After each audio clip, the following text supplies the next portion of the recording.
तर तुमचं रेवा यात्रा कंपनीमध्ये किती ट्रिप आहे तुमची? पहिलीच ट्रिप आमची आणि यामध्ये तुम्हाला राहण्याची व्यवस्था कशी आहे? अतिशय उत्तम आणि उत्तम व्यवस्था झालेली आहे. सुनियोजित दौरा असल्यामुळे भोजनाची अतिउत्तम व्यवस्था घरच्यासारखी केली आहे. ते महत्वाचं आहे सगळ्या प्रवासामध्ये. जेवणामध्ये आपण कसं कसं देतो ते तुम्ही एकदा आपण सांगा. जेवणामध्ये आपण काय काय देतो? आपण घरामध्ये जे जेवतो तेच घरच्यासारखं अगदी शुद्ध सात्विक शाकाहारी जेवण मिळालं आम्हाला. दुपारच्या जेवणात चपाती, भाजी, भात, वरण, एका अजून कोशिंबीर, सलाड वगैरे मिळालं. रात्रीच्या जेवणात भाकरी, बाजरीची अतिशय उत्कृष्ट जेवण होतं आजचं. भाकरी आणि शेवग्याची आमटी, मसाले भात, खिचडी, अतिशय सुंदर जेवण, अप्रतिम घरची जेवणाच्या सर आली त्यामध्ये. बरं, तुम्ही कुठून आलात आहात? आम्ही आता श्री क्षेत्र पंढरपूरहून आलो आणि महाराजांबरोबर आम्ही ही पहिलाच दौरा आहे देवा कंपनी. सगळ्यात विशेष म्हणजे अतिशय गरम गरम गरम गरम घरच्या सारखं जेवण आहे. राहण्याची अतिशय उत्तम व्यवस्था. तर आज आपण काय काय फिरून आलात?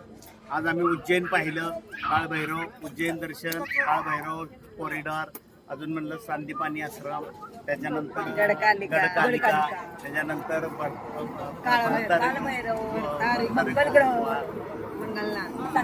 सर्व काही अतिशय योग्य मार्गदर्शन, योग्य सूचना आणि योग्य सूचनांचं पालन सगळं प्रवासी मंडळी करतात.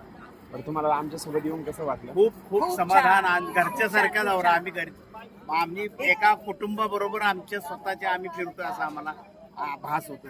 आमच्या भविष्यातल्या जे आमचे कस्टमर आहेत, यात्रेकरू आहेत, त्यांना तुम्ही काय संदेश देऊ शकता? त्यांच्यासाठी माझा महत्त्वाचा संदेश आणि विनंती आहे, जर तुम्ही कुणाच्याही नाहक बळी पडू नका. ह्या माणसाशी संपर्क साधा, यांचा फोन नंबर घ्या आणि ह्या माणसाची अगदी घरच्यासारखी उत्तम व्यवस्था कुणीही करणार नाही. यापूर्वी मी एका ठिकाणी गेलो होतो, फक्त एका ठिकाणी.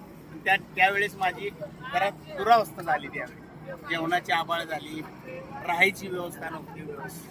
त्यामुळे आता जी यांनी जी केलेली आहे, आज जवळजवळ 10-11 तारखेपासून आम्ही यांच्या समवेत आहे.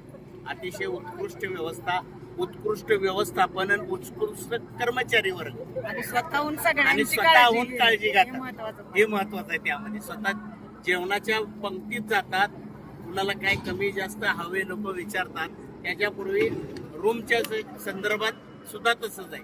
सकाळी किती वाजता उठायचं, काय सूचना द्यायच्या, या आदल्या दिवशी त्यांचं पूर्व अग्रेषित असल्याप्रमाणे त्याप्रमाणे लोक सुद्धा, येणारे प्रवासी मंडळी आहेत, भक्त मंडळी आहेत, हे सुद्धा यांना पूर्ण